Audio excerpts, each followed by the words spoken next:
This young army officer became the president of Libya at the age of just 27 years in 1969. For 42 years, he ruled with an iron fist. He was determined to reshape Libya and its place in the world. His name is Muammar Gaddafi. But who was Gaddafi before he became one of the most controversial figures in the modern history? This is the story of a man whose vision changed the course of Libya's destiny. Gaddafi had a revolutionary vision not only for Libya but for the African countries. He played a significant role in the establishment of the African Union called United States of Africa.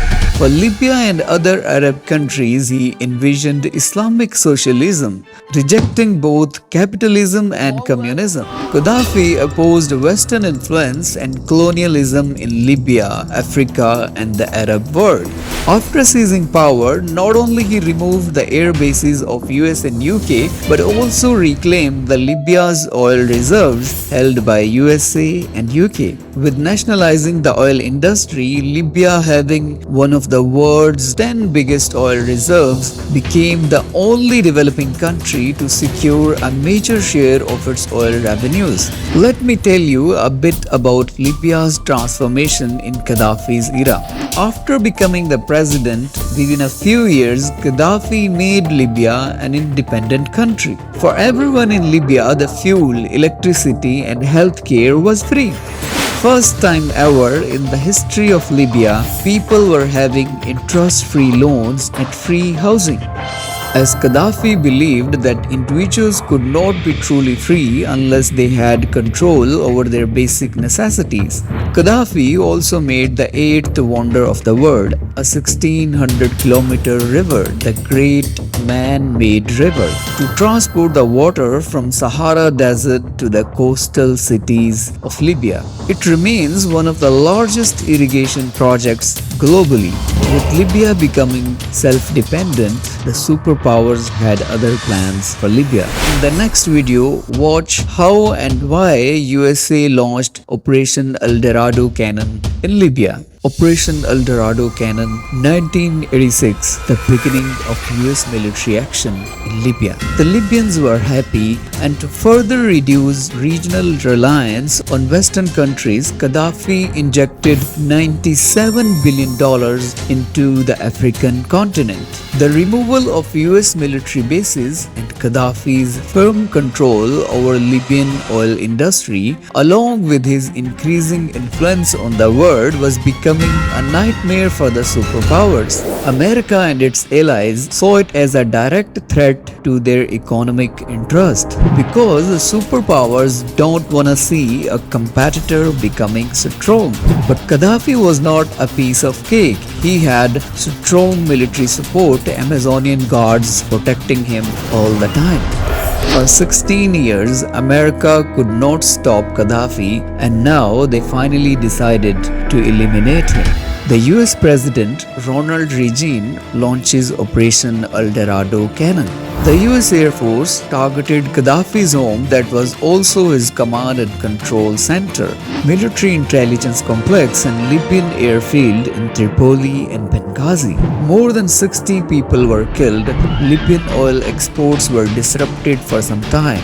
Military infrastructure was impacted so badly. Gaddafi's daughter was also killed, but fortunately, Gaddafi survived the attack. The goal of the Operation El Dorado Cannon was not achieved, but now Ronald Reagan has to change the strategy. Next, you can watch how Gaddafi's most reliable army officer betrayed him, how Gaddafi's spies joined CIA in Chad. Betrayal in the desert. The goal of the Operation El Dorado Cannon was not achieved, but now Ronald Reagan changes the strategy. For decades, the US has successfully eliminated anti-American leaders using the third-party groups. The third party gets their hands dirty by creating rebels to overthrow the anti-American leaders. But in Libya, there was no strong opponent of Gaddafi that could be the leader of these rebels. While America was looking for a leader against Gaddafi, they found a close friend of him, Colonel Khalifa Haftar. In 1987, during a secret military mission in Chad, he was captured and imprisoned by the Chadian army along with his 300 soldiers. While in prison, Haftar was approached by the CIA, which saw an opportunity to turn him against Gaddafi. Haftar agreed to collaborate with the CIA. The CIA then trained Haftar's soldiers in Chad to go back in Libya, led the rebellions and overthrow Gaddafi. While America was ready to launch Haftar's rebellion army back to Libya, the pro-American president of Libya's neighbor country, Chad, was removed and the new president was not ready to cooperate with America. The CIA had to rescue Haftar and his 300 soldiers. They were immediately transported from Chad to Kenya and then to America. This was another disappointment for America, but America did not stop supporting the on-ground small rebellions in Libya and the neighbor countries of Libya, providing them weapons and funds. Curious to know about Gaddafi's gold dinar and fall of Gaddafi? Watch the next video. How Gaddafi's economic revolution provoked America gold dinar versus dollar. Gaddafi was sitting on one of the 10 richest oil reserves in Libya, pumping 3 million barrels of oil every day. Libya had the 24th biggest gold reserve in the world, 144 tons of gold in Central Bank of America in 2011. That was worth $7 billion. While Gaddafi does not like reliance on the Western countries, now he wants to keep his oil revenues in his own country instead of piling them in the US banks. Challenging the dominance of US dollar and euro, Gaddafi plans to introduce a gold-backed currency known as the gold dinar to trade the oil and reroute Libyan oil revenue to Libyan banks. This shift could weaken US and European economic influence over Africa and the Arab countries, disrupting their existing financial systems and ultimately reducing the geopolitical power held by the West over resource-rich nations in Africa and the Arab world. Now you would be thinking how America would react to this. America and NATO countries now had only one way to stop Gaddafi's plans from happening, and that was to get rid of Gaddafi himself. The fall of Gaddafi 2011 US intervention in Libya. America along with NATO decides to attack on Libya, and to make a fake reason to initiate the attack, the rebels created by CIA were activated, funded and equipped with weapons heavily, and they were directed by the on-ground CIA agents in Libya. This is how the armed rebellion movement was started against Gaddafi in March 2011. When Libyan government tried to control these armed rebellions, which were actually foreign-funded, trained people with deadly weapons. That's the time when USA and NATO revealed their real plan. In the name of protecting these armed civilian rebels, declaring Libya a no-fly zone, USA and NATO launched a military operation in Libya in August 2011.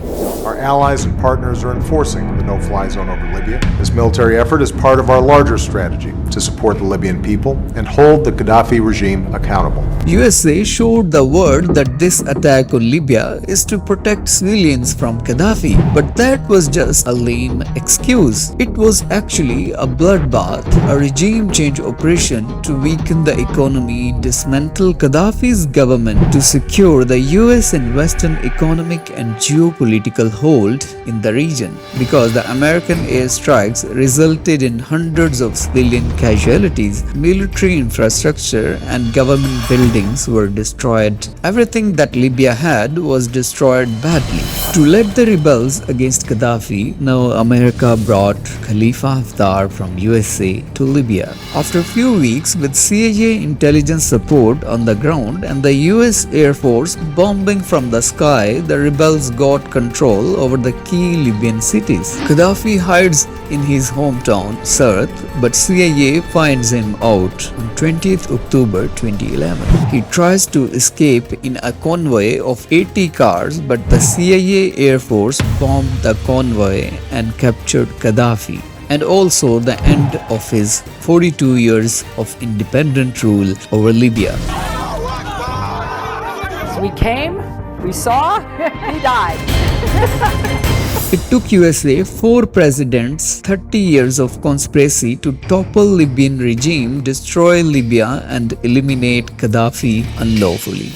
What happened in Libya after the intervention of USA and NATO? Right after Gaddafi's 42 years rule was ended, billions of dollars of assets owned by Gaddafi himself and hundreds of billion dollars of Libyan government assets in USA and Western countries were taken over by the USA. Severe economic decline as the Libyan oil production was reduced from 1.7 million barrels to 0.3 million barrels per day. No stable government till today. Multiple rebel groups still fighting for the power. This civil war started in 2011 after the death of Gaddafi is only getting prolonged. There is no law and order in Libya. Lives of people are not secure. Now the Libyans are longing for stability that they once had despite Gaddafi's authoritarian rule. Now the Libyans are asking only one question.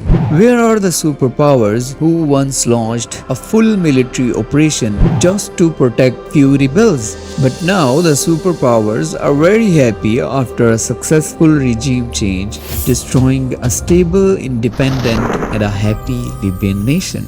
After creating a mess in Libya, the US Secretary of State Hillary Clinton had to resign due to pressure from the opposition. In an interview to Fox Network, the President Obama also accepted that it was his last mistake as US President to attack on Libya. There is no question that Libya and the world would be better off with Gaddafi out of power. But broadening our military mission to include regime change would be a mistake. Regime change operations and rebellion movements are the favorite weapons of the superpowers to secure their economic interests. They have done it successfully in Libya, Afghanistan, Iraq, and many times in Pakistan also. I wonder why the superpowers cannot bear the other countries in the world progressing, being independent, living in the peace and running their own governments on their own. I'm not sure, but maybe you would agree that superpowers do not like a leader who has got a vision for his country. Just like Gaddafi had a vision and he was not ready to bow in front of America or any other superpower. We reject such provisions and we will never uphold them. They ended with the Second World War. The military interventions is never a good way to bring peace in any part of the world. Whether this is done by the USA, NATO, your country or my country, I cannot support such actions. We should learn from the past and start dealing the conflicts with peace and dialogue. Respect the international boundaries and the international law. Do you like peace talks or military interventions to resolve conflicts? Let me know what is your opinion. Until next time, stay curious.